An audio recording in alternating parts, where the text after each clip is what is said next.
I finally got my hands on the Creality K2 Plus, and in this video, I'll share with you my experience, everything from the unboxing to the setup to a good variety of test prints so that we can analyze the part quality.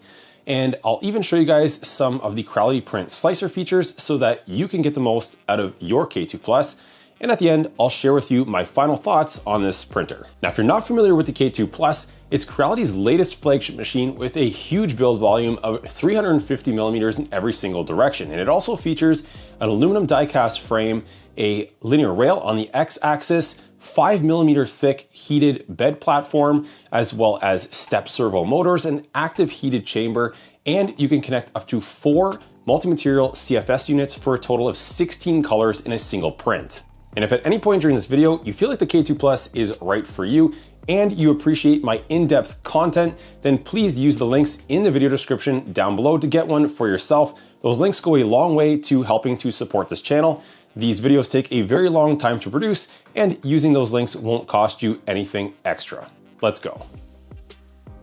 We'll begin with the unboxing, and for those of you who actually own this printer, you may be surprised at how heavy this thing is. So we're gonna have to unbox this on the floor. And you'll begin by removing the 2 plastic tabs on the side.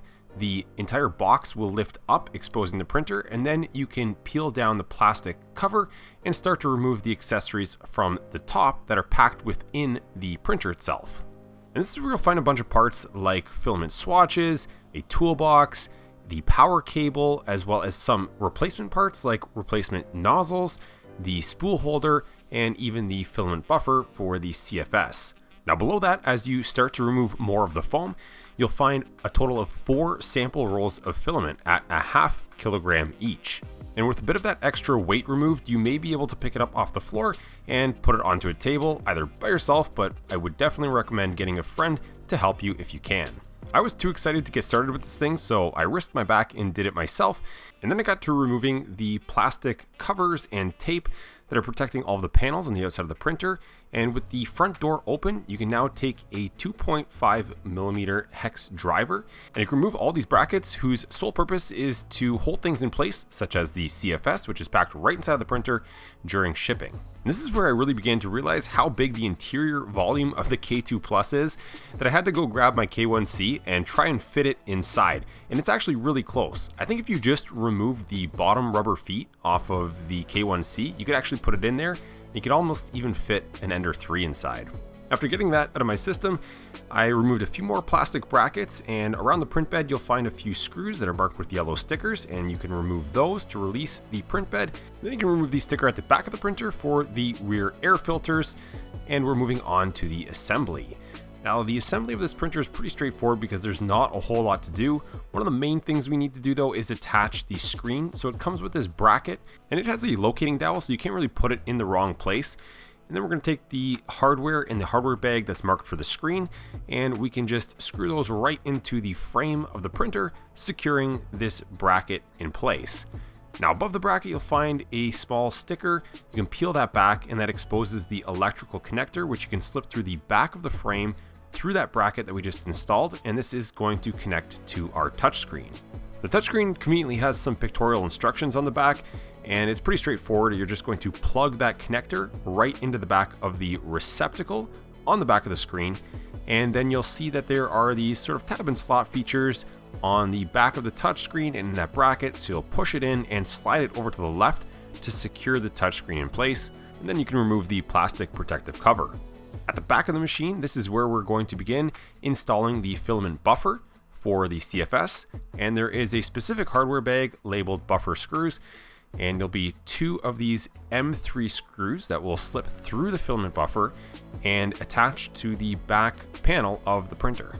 In the box package beside the printer was this large flat package, and when we remove the cardboard, we'll find the top glass, and this just sits on top of the printer. There's no hardware required. Setting up the CFS is next, and I'm just going to steal this cool pan shot from my Creality High video. And if you guys haven't seen that, I'll put a link in the top right hand corner of the screen right now.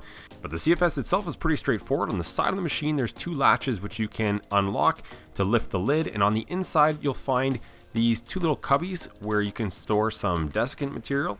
And under the lid of the CFS you'll find these spring-loaded bars, and that's going to push down on top of the rolls of filament, and keep the filament itself from unraveling outside of the bounds of the two sides of those spools, so it'll prevent tangles. Now to get the CFS installed on the K2 Plus, you'll sit it on top of the machine, right on top of that glass, and you'll take the two cables that are included in the cable bag, and the first one will plug into the left-hand slot, and this is the longer one.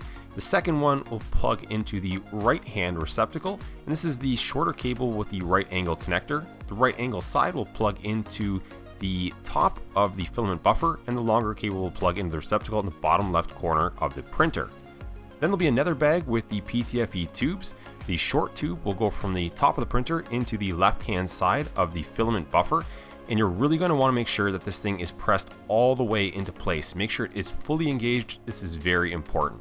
And the second PTFE tube, the longer one, will go from the back of the CFS into the right-hand side of the filament buffer, and you can plug it into any one of the 4 ports.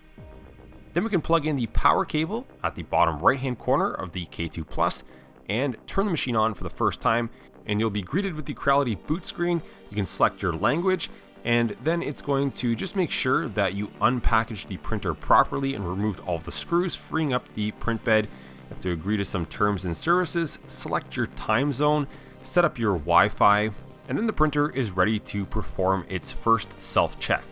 And this self-check process is going to take a while, so be patient and do not touch the printer, and make sure you have it set up on a very stable surface, because as part of the self-check, self-calibration process, it's going to do input shaping, and that's where your printer is going to make a lot of weird vibrating noises. It's going to shake the machine and trying to find its own resonant frequencies so that when you print, it can avoid those. And once that's done and you've got your printer connected to Wi-Fi, you'll likely be hit with a firmware update. So go ahead and do that, restart the printer. And then after the firmware update, I'm just going to play it safe and check off all of the boxes to do the calibration all over again. And you can see here, for some reason, I was having a little bit of an issue with the touchscreen getting those boxes to check off, but it seemed like this was a one-off issue because I never had this problem again. And since we're on the topic of firmware updates, if you go into the system settings and you go into version checking, you'll notice that the CFS actually has its own firmware, so occasionally you want to check if that's also up to date. So at this point, the whole printer is set up, and I would say this entire process from unboxing to getting to this point here is going to take you anywhere between 30 minutes to 40 minutes, so it's not too bad. Then you'll get some filament loaded into the CFS, and you may notice here that the Creality High is again on the left-hand side, so I'm just stealing these video clips from my Creality High video because the CFS unit is exactly the same between the two models. So you can take your filament and load it into each of the bays of the CFS, and the free end of your filament will get fed through those tubes. The CFS will detect its presence automatically and start to feed it in. And it's going to feed each of those rolls in pretty far to make sure that the filament is not going to get jammed up in the path at any point. And here you can see what I've actually loaded into the CFS for the K2 Plus. So on the far left-hand side and the far right-hand side, I've got the Creality Hyper PLA, which features RFID tags built into the spools. And the CFS is going to read those. So you'll see blue and white on the left and far right-hand side. You might also notice that there's a representation of how much filament is actually left on those spools. The white PLA on the 4th slot was almost empty, so it does seem to track how much of the filament is being used. Now in the middle 2 slots, I've got some non-RFID filament. One of them is actually still from Creality, and it's their CR Silk in gold. So I can go ahead and select that in the menu. I can also edit the color and click OK. In the 3rd slot, I've got some eSun Magic filament. So I'll just go ahead and repeat that same process. And now we have all of our filament selected. And finally, before we get printing, don't forget to remove the cover off the camera, and you'll find that on the inside of the frame on the right-hand side when you open the door. Now to get printing, we'll first need to download the slicer. In this case, I'm using Creality Print 6.0. If you guys have owned any other Creality printers at this point, this should look familiar to you, as this Creality slicer interface has been around for a little while now. So in the top left-hand corner of the screen, there is a drop-down menu for the printer. We can add a new one, and we can go ahead and select the K2 Plus. And now you'll see the very large print bed pictured right here in the middle. Then we can establish a connection between the slicer and the K2 Plus.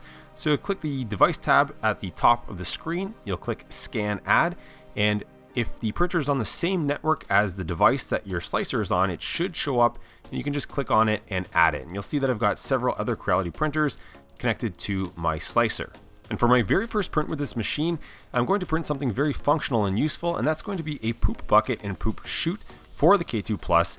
So all I've done is drag over the 3MF file that I downloaded. I'll link to that in the video description down below. This isn't my design, but you'll see that it's imported into the slicer, no problem, on 4 different build plates. And I'm just going to consolidate that into one build plate and run this as one large print. For this project, I'll print everything in a single color, and I'm going to be using the blue Hyper PLA that I loaded into the first slot of the CFS. So in the top right hand corner of the screen, you can see I've already got Hyper PLA selected for that, but I'm going to change the color to blue just to sort of match what's already in my CFS. And then I'm going to change a few of the settings for the print. I'm going to change the wall loops to 3 because I want these things to be slightly stronger. I'll also marginally increase the infill density, and I have a preference for the triangular infill pattern, so I'll go ahead and select that, and I'll slice the whole plate. And you can see that this job is going to take roughly 7.5 hours. Now, before sending this off to the printer, one other thing I like to change in my slicer for all of my Creality printer profiles is the Hyper PLA bed temperature.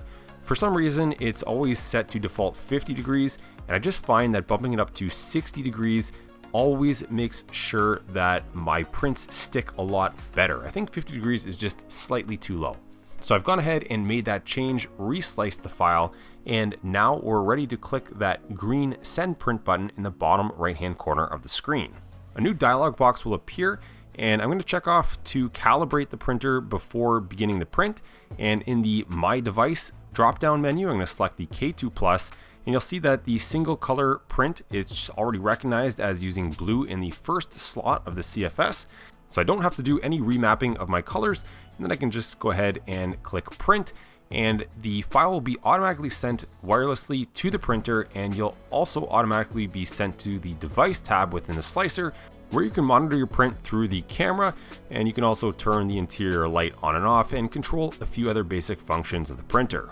After a few minutes of the print bed warming up to 60 degrees, and then the printer performing its self-calibration check before starting the print, we're then off to the races with a very nice first layer and a drama-free 7.5 hour print. And this build has a pretty good variety of shapes and sizes of prints that we can take a look at and inspect the quality. And this first part is quite tall, and I did notice a little bit of banding on the part, but it didn't seem to be a mechanical issue such as Z wobble. In my opinion, the variation in color had more to do with how the material was cooling as the print head was moving around from one part to the next.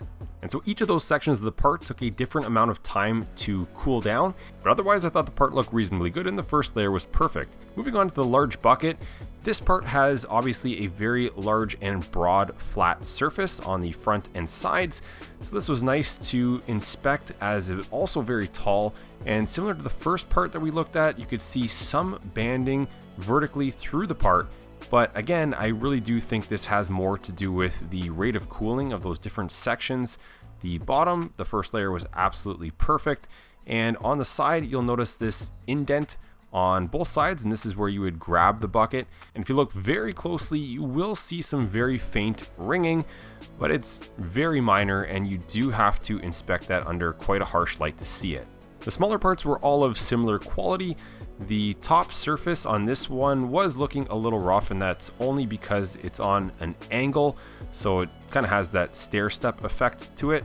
These parts were printed at a standard 0.2 millimeter layer height, so that angled top surface could look better, I suppose, if you printed it at a lower height resolution, but it was just unnecessary for these parts.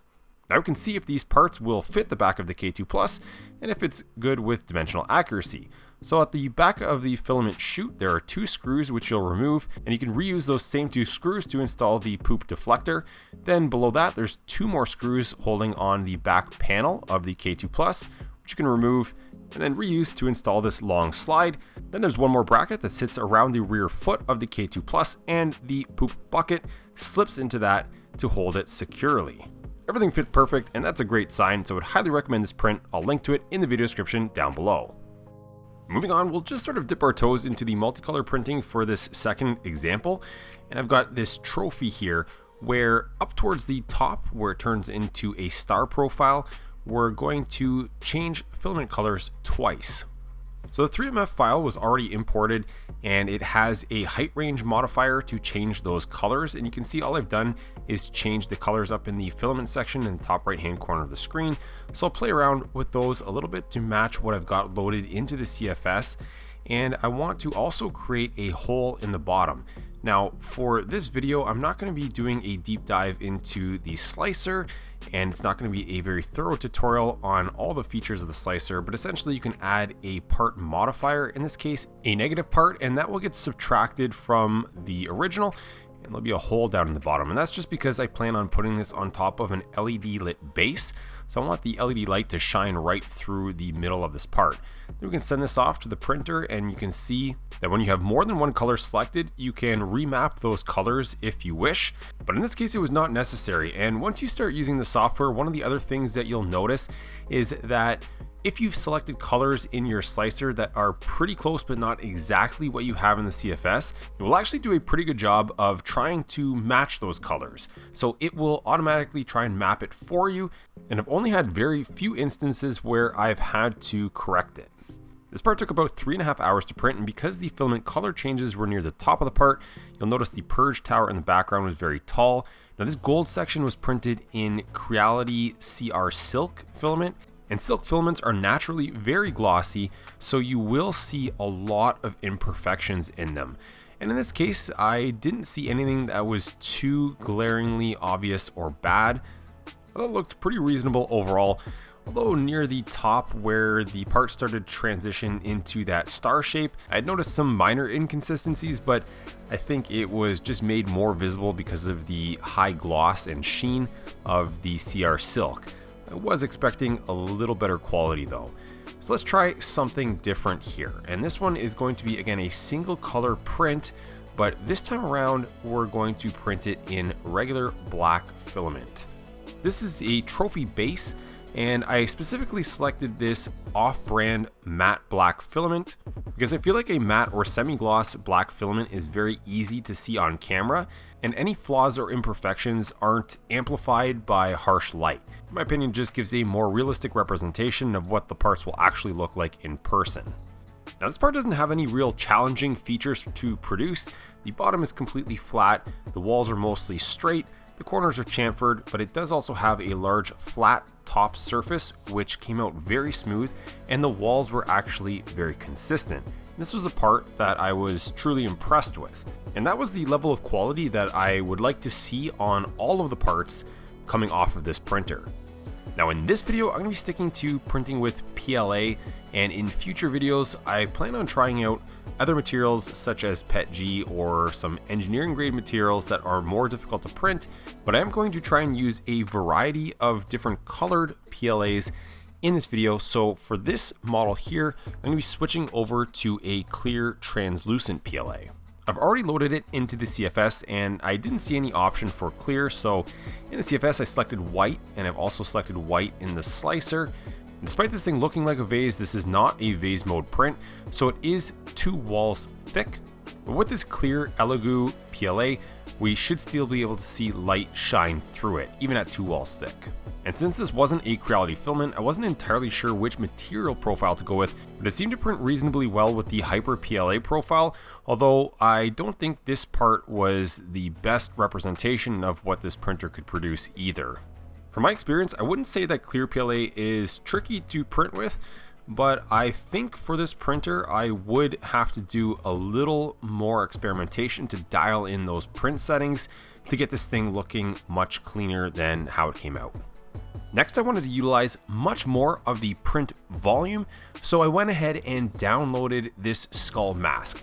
Now you'll notice that I dragged the 3MF file directly into Creality Print, and this was originally saved in Bamboo Studio, and it was intended for a Bamboo printer. But you'll see that the 3MF file imports perfectly fine, and all we need to do is change the printer. So I changed it over to the K2 Plus, and you'll see how much larger the K2 Plus print bed is versus the original Bamboo bed when I first imported that file. So even as big as this skull is, it fits very easily inside of the K2 Plus. The only significant change that I made to the print profile was adding a brim, and I really wanted to make sure that this print was not going to get knocked off during the printing process, as it's really only sitting on the chin portion or the jaw portion of that skull. There are some additional tree supports which eventually begin to make loose contact with the rest of the print. Those really aren't going to do a whole lot in preventing the print from getting knocked off until much later in the print, so I did think that I made the right decision in adding that brim. And this 11-hour print went off without a hitch. This was done in Creality Hyper White PLA. All of the support material was very easy to remove. These were all tree supports. On the inside of the skull, some of that support material did get a little messed up, but it didn't seem to affect the quality of the print.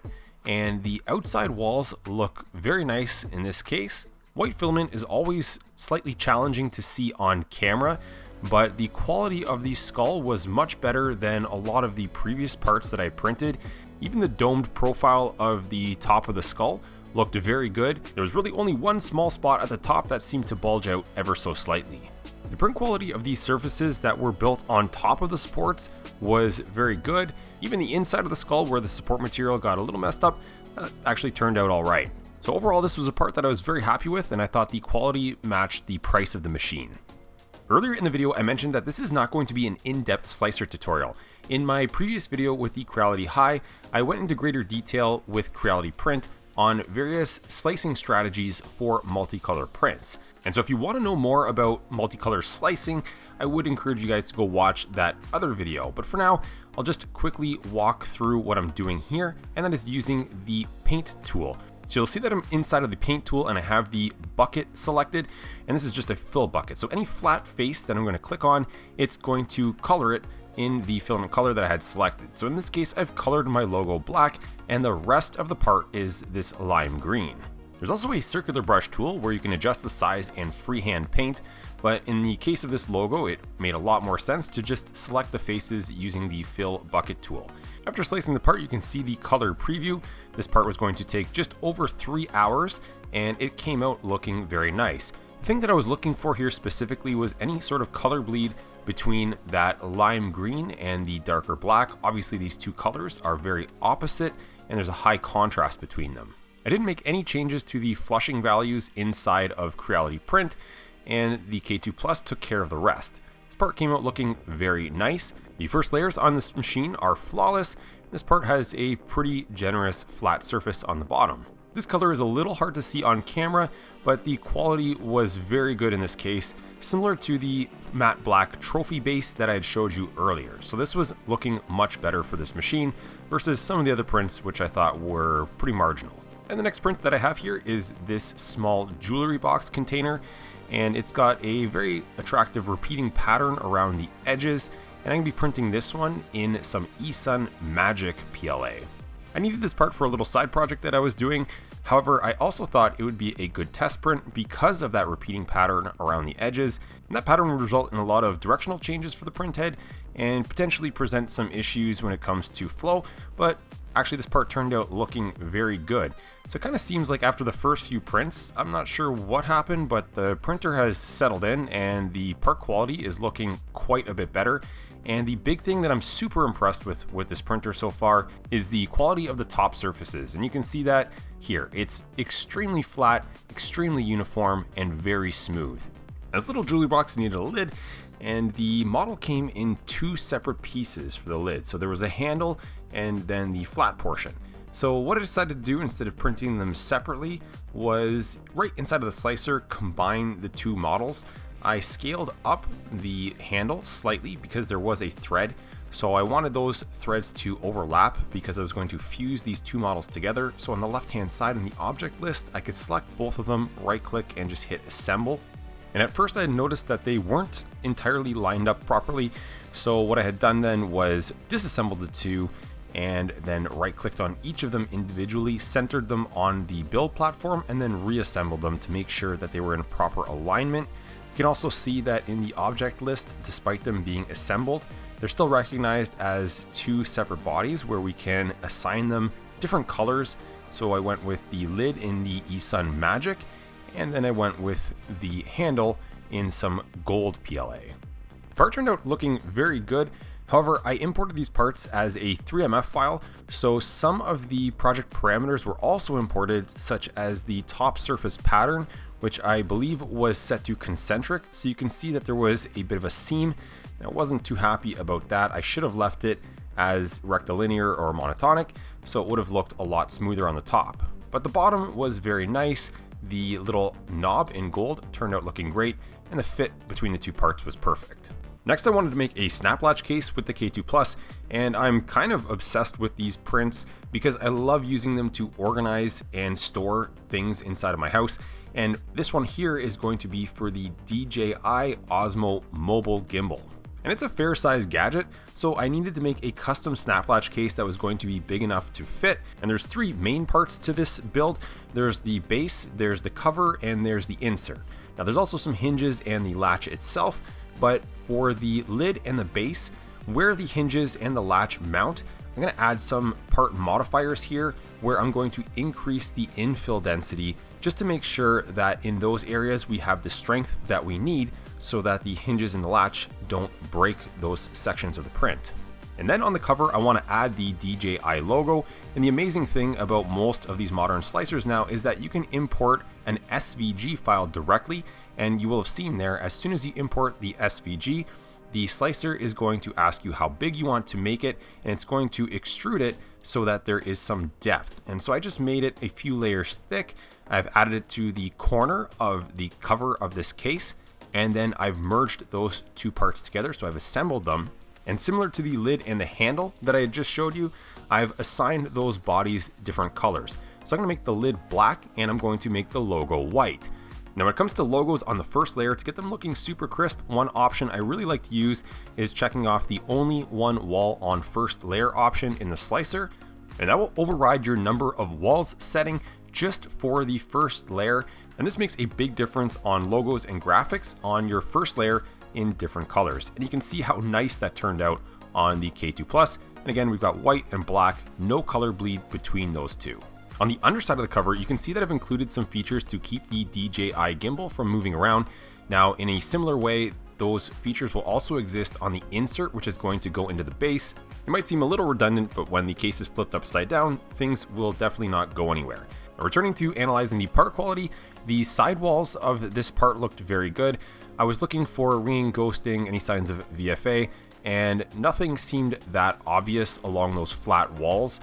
There was a line that ran horizontally across that entire outer perimeter. It looked again like it had more to do with the length of time that that layer took to cool, perhaps the part cooling. And as with all of the other parts, all of the flat surfaces like the top and bottom layers were very uniform. Moving on, I wanted to produce some 3D printed coasters, and these ones had a Star Wars coffee theme to them. Now, you can't see it just yet, but the bottom side of these coasters are painted. And so in here, we're going to take this and I'm just going to slice it as a single part for now, because the thing that I want to demonstrate here is with multicolor printing, how long it takes to print a multicolor part and how you can optimize these parts by printing more in one build plate. So you'll see when I slice a single part, it takes roughly 35 minutes to produce this part. And you'll notice on the left-hand side, there are some details when it comes to the flushed amount of filament and the tower that will be built. You'll also notice in the statistics on the left-hand side that there are a total of 6 filament changes for this part. And I want you to just take note of the totals, because when we go ahead and copy and paste this to produce, let's say 5 of these parts at a time, the filament changes, so 6 of them, that's not going to change, as well as the amount of flushed filament or the volume of the tower that's being built. At this point in time, if you've familiarized yourself with multicolor printing on printers that have a single nozzle or a single extruder, you'll know that there's quite a bit of filament waste when it comes to multicolor printing because of all of the purging that the printer has to do in order to remove one color from the nozzle and replace it with another. So the way to optimize this is to print as many of the same part as you can in the same build. So in here, I've got 5 of them. I probably could have fit a few more, but I only needed 5 coasters. And this is the most efficient way of doing multicolor printing when you only have a single nozzle or single extruder. In terms of part quality, the coasters turned out looking great. All of those color changes were done on the first few layers. And again, no color bleed between any of those colors. And the CFS has been working perfectly up until this point, even when I'm using rolls of filament with cardboard spools. Next, I wanted to print one of these car models, and what's unique about these is you can see the designer has included a bunch of these negative parts equally spaced apart from one another. So when you go to slice this, it's going to look like the car is made up of individual vertical slats. It's a pretty cool looking effect when you light up the model from above or behind, and I plan to do that with some sort of a light box eventually. But for now, we're just going to get this thing sliced, and there's going to be some supports required. For that, I'll be using tree supports, and if it's not already obvious to you just based on looking at this model, those supports are definitely going to be needed underneath of the rear spoiler. And I want them only touching the build plate, so it's going to have to produce those supports on quite a steep angle in order to reach from the build plate to the underside of that spoiler. But this didn't seem to be a problem for the K2 Plus, although when we do look at this model after it was finished, it doesn't look like the rear spoiler was completely built up on top of those supports successfully, because there was a small amount of filament mess underneath, but I could trim that away with a small knife, so it wasn't too big of a deal. The rest of the part looked very good. There was only one color change from the black base to the rest of the yellow part, so it really wasn't too much of a test of color changing. There were, however, a lot of stops and starts with the extruder, as the print head probably would have had to stop and retract in between each of those individual slats. So I didn't have any problems with filament jams or any issues with the extruder, and that yellow filament was on a cardboard spool, so there was no problem with the CFS feeding it that entire time. Next, I need to do a true full color print that required hundreds of filament changes, so I went ahead and selected this Pokemon model. Now this one here, once I've sliced it, you'll notice in the statistics on the left hand side, it's going to require 700 filament changes. It's not a very large model, and it's going to take nearly 22 hours to complete because of all of those color changes. Now, the other thing to pay attention to here is the amount of filament that is going to be used, specifically the flushed amount, otherwise known as poop. So that's going to be 450 grams of wasted filament just flushed, and the total altogether is only 570 grams. So one thing we can do to try and mitigate some of that waste is to go into the flush settings, and we can try and recalculate those, but in this particular case, it just made it worse. And honestly, I already knew that was going to happen. I just wanted to show you how conservative those values are inside of those flush settings. So what we can do in here is we can reduce the multiplier. So right now it's set to 1.3, and I'm going to cut that in half. I'm going to go down to 0.65. And after changing that value, the other numbers will automatically recalculate, and you'll see here that there is one highlighted in red. And it's just warning you that you're probably going to run into some issues changing from white to black, and that number is just too low. But we'll go ahead and slice it anyways. Just take a quick look at what the new numbers come up as, and you can see we reduced our flushed amount of filament down to 266 grams. We basically cut that in half, and that's a significant savings. But what we're going to do is go back into the flushing volumes, and inside of our chart, we can actually edit each of the individual entries. So I'll go ahead and click on the red one, which was the white to black, and I'm just going to bump that up a little bit so that it is no longer in the danger zone. Any of the entries responsible for going from a very dark color to a very light color like white, those are the ones that you're going to want to bump up a little bit, and the ones going from light to dark, we can be even more conservative and reduce them. I would highly recommend that you do your own testing and find some values that work for you and the filament that you typically work with. A small amount of work up front getting used to these values and the multiplier that's ultimately going to work for you is going to save you a lot of material in the long run if you're into doing these full multicolor prints. Now that I had everything set up, I was very excited to get this thing printed. I even set up a time-lapse camera, but this is where I experienced my first CFS jam. Somewhere about mid-print, the orange filament stopped feeding properly, and the printer did detect that there was an issue with the filament not reaching the extruder, so it did pause it. However, at that point, it had already been printing in the air for about 1 or 2 layers. So I did have to intervene halfway through the print, and we'll have a look at the result in a second. But for now, I've just gone ahead and removed all of the support material, and I was not expecting those tiny white teeth, which are complete overhangs, at least the top two, to come out at all. I thought for sure they'd get torn off with the support material. I was happy to see that they stuck. And you can see this large gap here. This is where the under extrusion happened, where the orange cardboard spool did not feed properly. Now, I've never had an issue with any cardboard spools in this CFS or the CFS that I use on my Creality High, but there's a first time for everything. The yellow filament was also in a cardboard spool, and it was the exact same brand, and I didn't have any issues with it on this print. And you can see that there's no color bleeding between white, black, yellow, or orange. You can, however, see some of the black material, which is part of the infill inside of the Pokemon character's head, and that's because I only went with 2 wall layers. And I printed similar models before, and I always do this for these videos just to demonstrate that if you do have a mix of dark and light colors, and in your print preview, if you notice that some of the darker colors are going to be used inside of the part for the infill, or if you have that flush to infill setting selected, then you'll want at least 3 wall layers of the lighter color to make sure that you can't see the darker colors inside. Otherwise, the rest of the part turned out looking pretty good. In his tail, there were quite a few color changes in a very small area, and it looks like this resulted in small gaps between the orange and yellow filament, so perhaps some fine-tuning needs to be done in the filament settings because this is not Creality filament. Instead, it's a pretty inexpensive local house brand. And this brings me to my last example where we're going to be printing one of these headphone stands, but the stand itself is nothing special. What I want to demonstrate is the use of the text tool right inside of Creality Print, and you can type in whatever you want, and it's going to create that as a 3D representation with some depth, and you can choose from any of the font types that are installed on your printer. I've assigned that text a different color, and we're putting it on the first layer, so we need to flip it upside down. This way it will be readable when we go ahead and print this and look at it from the back. And in order to make sure that this also prints properly in multicolor, you'll want to select those 2 bodies and assemble them. So now they're one single part, and you'll notice that we now have a purge tower in the back, and there is a color change from black to red and vice versa. So this is a pretty cool way to embed text right into the part, but you can also add text to surfaces so that they are embossed or debossed. We'll now get this print sent off to the K2 Plus and have a look at the results. And one of the features that I was curious to see how they would turn out would be those overhang transitions with those radiused corners when they come flat off the print bed. And you'll notice that I had resliced this file and added some support material because I had figured those were going to be a problem. Now all of these walls turned out looking pretty good that we're taking a look at right now.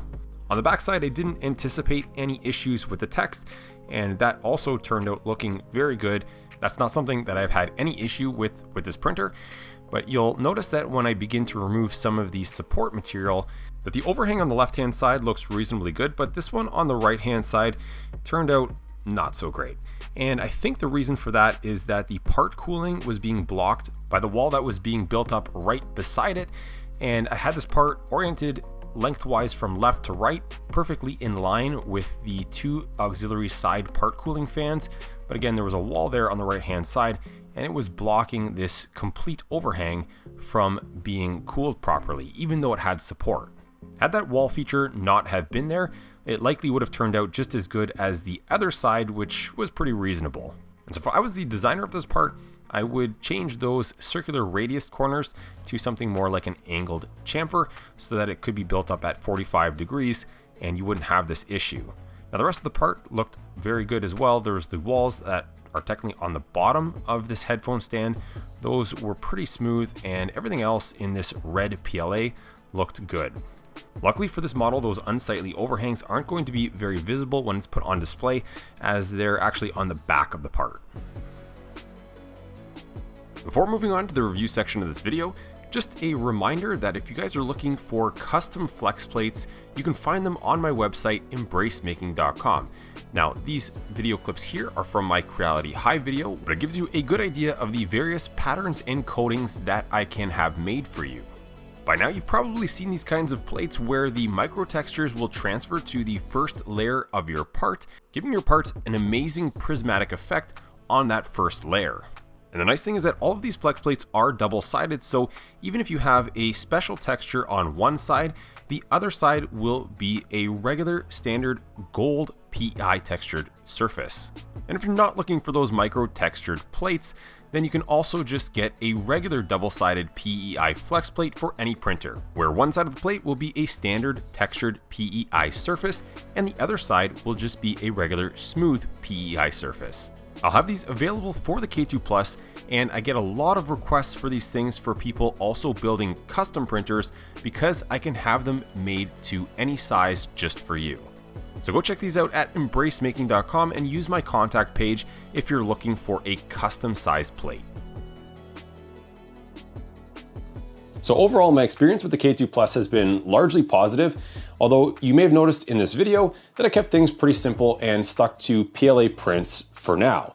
Now, I plan on doing a second video because this machine is capable of so much more, so I'd like to do some prints in PETG, TPU, as well as some more advanced filaments that require the use of the heated chamber. So if you guys haven't subscribed already, hit that subscribe button so you don't miss that future video. And down in the comment section, if there's a specific material, filament, or use case that you'd like to see, let me know down there and I'll see if I can fit that into my next video. So first, I'll talk about a few of the things that I would like to see improved with the K2 Plus, and then we'll move on to the features that I did like. And so the first thing is that when you power down the machine, the print bed under its own weight will fall to the bottom of the frame. And when I say fall, it's not an aggressive fall, it just lowers slowly. But occasionally what happens is that one of the lead screws may stick a little more than the other, and the print bed will kind of get stuck halfway down on an angle. Now, fixing that is not really a big deal. All you do is reach inside of the machine and twist one of the lead screws by hand. It will lower the one side, and then again, it will fall right to the bottom where it's level. So this isn't a big problem, it's just a minor annoyance that I would like to see addressed. And the second one is the part quality. So overall, the parts come out looking very good. However, there are occasionally some inconsistent parts. And what I mean by that is not that they're necessarily bad quality, it's just that they're not quite as good as the best quality parts coming off this machine. And with that, I didn't notice a pattern as if there was a certain feature or something that the printer couldn't print. It's just that, again, occasionally it wasn't as good as the great prints. And I personally have a feeling that it has something to do with the aggressive accelerations of this machine. And the X-axis is running that heavy linear rail. The print head is a fair size, so it's probably not light either, and aggressively trying to accelerate that gantry might lead to some weird results. I can't prove this, and it's just a hunch at this point, but what I plan on doing is running some test prints and modifying the print profile inside of Creality Print Slicer and slowing down some of those accelerations to see if I can get more consistent results across some of those prints where I saw slightly less part quality. And the third thing is the length of the CFS data cables. I really wish Creality would provide longer ones. They're so short that it seems like the intention is that the CFS is supposed to go on top of the K2 Plus, but that's a very tall machine, plus the height of that CFS. If you got a low ceiling or even a bulkhead like I do running over top of the location of the printer, then you may not even be able to fully open the CFS lid. That's the problem that I had. So I would have to take the CFS off the top of the printer, hold it in one hand while swapping filament with my other hand and then putting it back on top because I couldn't even get that thing to just sit on the table beside it. So now let's move on to the stuff that I did enjoy about this printer. So the printer itself is easy to use and it's very easy to get set up. And the other thing that I like is the touchscreen interface. It's familiar from other Creality printers of this generation. So if you're already coming from another Creality machine, you should have no problem using the K2 Plus. In terms of print quality, the features that were consistently looking perfect were the top solid surface layers as well as the first layer of the print itself, and that likely has something to do with that 5mm thick heated aluminum bed plate. Now, that thing should be at least reasonably flat when it's hot. I have a first generation K1 Max, which was pretty good. However, I did notice over time that that print bed was a little warped, and that printer could not produce the same level of quality on the first layer as well as those top solid surface layers as this larger K2 Plus. The other thing I really like is the design of the CFS. And earlier in the video, I pointed out that under the lid of the CFS, there are these little spring-loaded bumpers which make contact with the edges of the spool. And it almost like adds a preload to those spools so that they don't slip on the rollers. And I thought this was a really great design because I don't typically have any issues with cardboard spools or plastic spools slipping. And generally that CFS has been very reliable for me. I think I mentioned earlier that I only had one filament feeding issue this whole time with the CFS on the K2 Plus. The other thing that I've come to like is Creality Print. Now, a lot of people don't like having specific slicers for specific brands of printers, especially considering that nowadays most of them are just based on Orca Slicer anyways. So I totally understand where those people are coming from. However, using Creality Print now for a while, they are pushing a lot of updates to the slicer itself. So they're keeping up with a lot of the new features of Orca Slicer, as well as providing a lot of updates to the print profiles. So I don't mind it so much. I don't feel like I'm missing out so much on the newer features of Orca Slicer because Creality is incorporating them into Creality Print pretty quickly. Plus they seem to be innovating some of their own features into the Creality Print slicer. Plus with the regular updates of those print profiles, I'm not having to really do any sort of tinkering specifically for certain printers as much as I would have had to have done 3-4 years ago when those print profiles were completely up to you and you were pretty much on your own. So that pretty much wraps up this video. Just a reminder to hit that subscribe button so you don't miss the second K2 Plus video that I'll have coming up. And if you guys appreciate this in-depth, thorough content, use the affiliate links in the video description down below if you're looking to pick up the K2 Plus for yourself, or even if you're on a tighter budget, the Creality High. I would really appreciate that, and it goes a long way to supporting this channel. Thank you guys so much for watching, and I'll see you in the next video.